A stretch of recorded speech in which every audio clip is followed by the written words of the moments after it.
Queridos amigos, me siento profundamente conmovido por la gentileza con que se me ha recibido y por su amable presencia en este acto tan significativo para mí. Quisiera poder expresar con palabras adecuadas la gratitud que siento por haber sido elegido para recibir este honroso premio instituido por la familia Pritzker. Lamentablemente, no conozco el idioma inglés lo suficiente para poder transmitir con claridad el discurso que he preparado para ustedes. Mi querido amigo el doctor Edmundo O'Gorman me hará el favor de leerlo. Muchas gracias. But as no one ever owes all to his own individual effort, it would be ungrateful not to remember on this evening all those who throughout my lifetime have contributed to my work with their talents, assistance, and encouragement. Fellow architects, designers, photographers, writers, journalists, as well as personal friends who have honored me by taking an active interest in my work. Following Mr. Smith's suggestion, I take this occasion to present some ideas, impressions, recollections that to some extent sum up the substance of the ideology behind my work. Religion and myth. It is impossible to understand art and the glory which is its history without avowing religious spirituality and its mythical roots that lead us to the very reason of being of the artistic phenomenon. Without the one or the other, there would be no Egyptian pyramids, nor those of ancient Mexico. Would the Greek temples and Gothic cathedrals have existed? Would the amazing marvels of the Renaissance and the Baroque have come about? And in another field, would the ritual dances of the so-called primitive cultures have developed? Would we now be the heirs of the inexhaustible artistic treasure of worldwide popular sensitivity? Without the desire for God, our planet would be a sorry wasteland of ugliness. The irrational logic harbored in the myths and in all true religious experience has been the fountainhead of the artistic process at all times and in all places.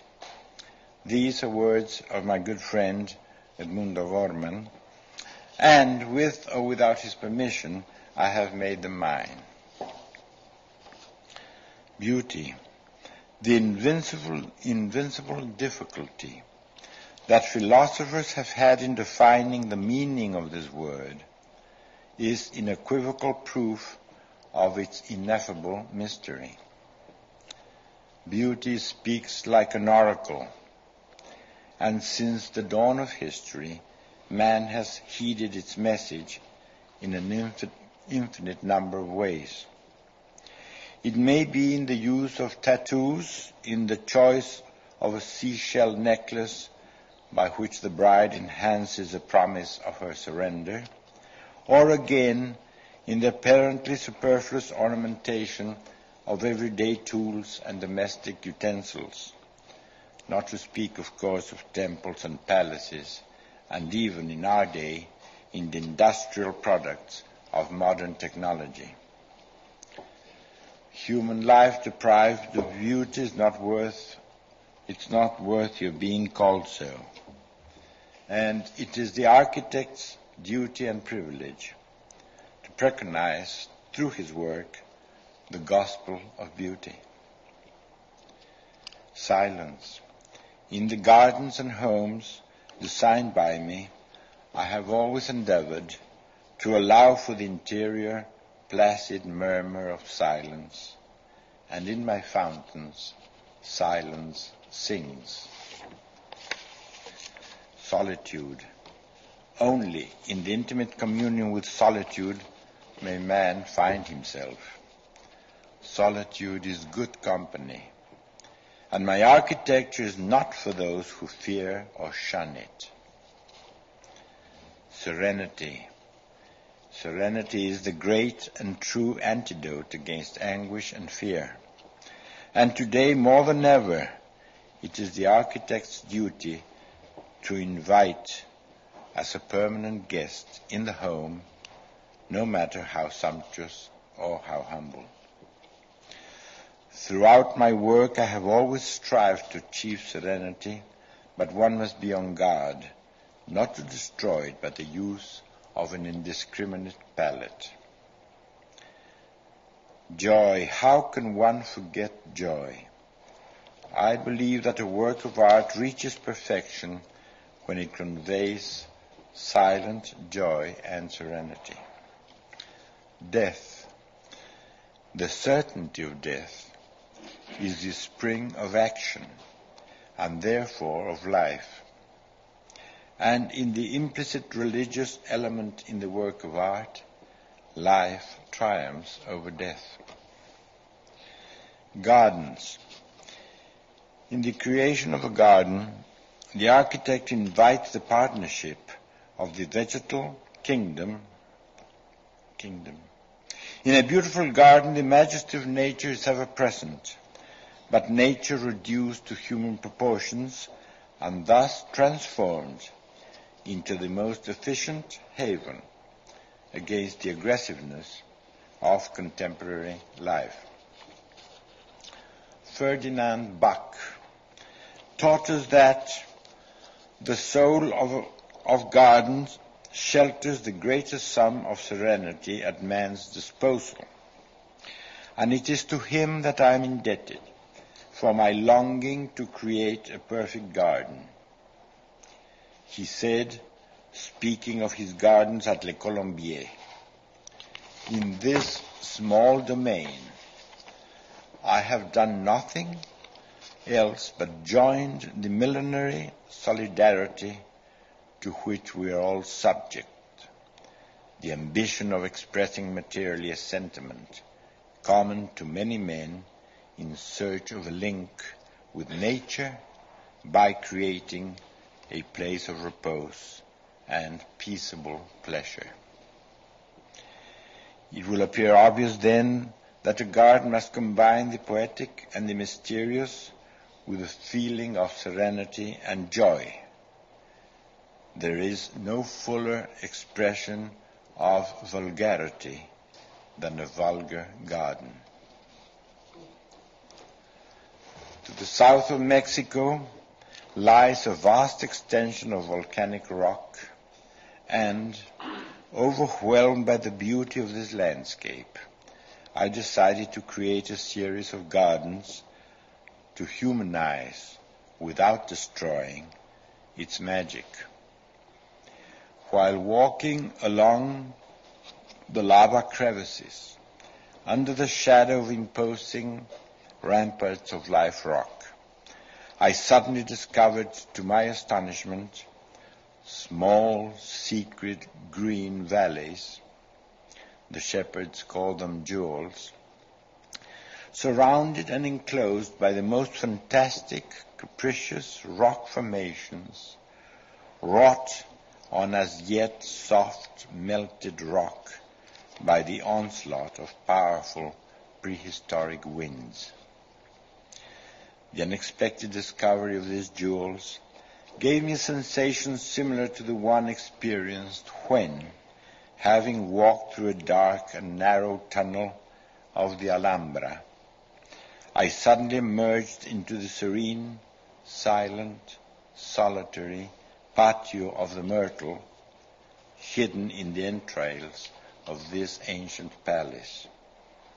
Somehow, I had the feeling that it enclosed what a perfect garden, no matter its size, should enclose, nothing less than the entire universe. This memorable epiphany has always been with me, and it is not by mere chance that from the first garden for which I am responsible, all those following are attempts to capture the echo of the immense lesson to be derived from the aesthetic wisdom of the Spanish Moors. Fountains.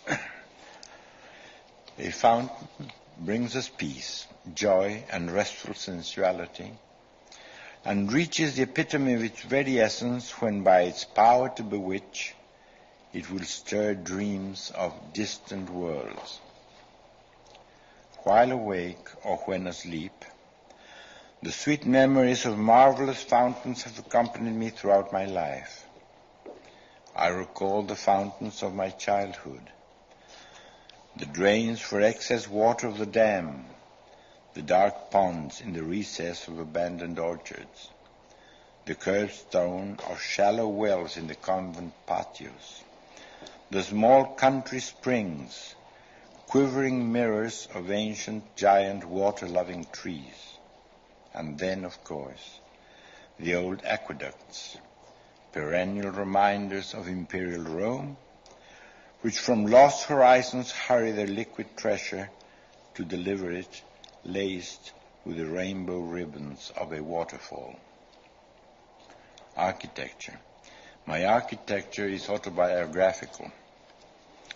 As Emilio Ambas pointed out in his book on my work published by the Museum of Modern Art in New York, underlying all that I have achieved, such as it is, are the memories of my father's ranch, where I spent my childhood and adolescence.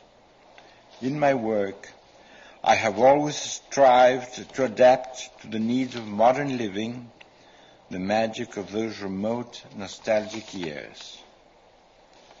The lessons to be learned from the unassuming architecture of the villages and provincial towns of my country have been a permanent source of inspiration. Such, for instance, the whitewashed walls, the peace to be found in patios and orchards, the colorful streets, the humble majesty of the village squares surrounded by shady open corridors. And as there is a deep historical link between these teachings and those of the northern African and Moroccan villages, they too have enriched my perception of beauty in architectural simplicity. Being a Catholic, I have frequently visited with reverence the now empty monumental monastic buildings that we inherited from the powerful religious faith and architectural genius of our colonial ancestors. And I have always been deeply moved by the peace and well-being to be experienced when visiting those uninhabited cloisters and solitary courts. How I have wished that these feelings may leave their mark in my work. The art of seeing. It is essential to the architect to know how to see. I mean, to see in such a way that the vision is not overpowered by rational analysis. And in this respect, I will take advantage of this opportunity to pay homage to a very dear friend who, through his infallible aesthetic taste, taught us the difficult art of seeing with innocence. I refer to the Mexican painter Jesús Chucho, for those who knew him, Jesús Reyes Ferreira, for whose wise teachings I publicly and gladly acknowledge my indebtedness. And it may not be out of place to quote another great friend of mine and of the arts, the poet Carlos Pellicer. Through sight, the good and the bad we do perceive, unseeing eyes, souls deprived of hope. Nostalgia. Nostalgia is the poetic awareness of our personal past. And since the artist's own past is the mainspring of his creative potential, the architect must listen and heed the whispers of nostalgic visitations. My associate and friend, the young architect Raúl Ferreira, as well as our small staff, share with me the ideology which I have tried to present. We have worked and hope to continue to work, inspired by the faith that the aesthetic truth of those ideas will in some measure contribute towards dignifying human existence by promoting beauty in the service of graceful living. Thank you.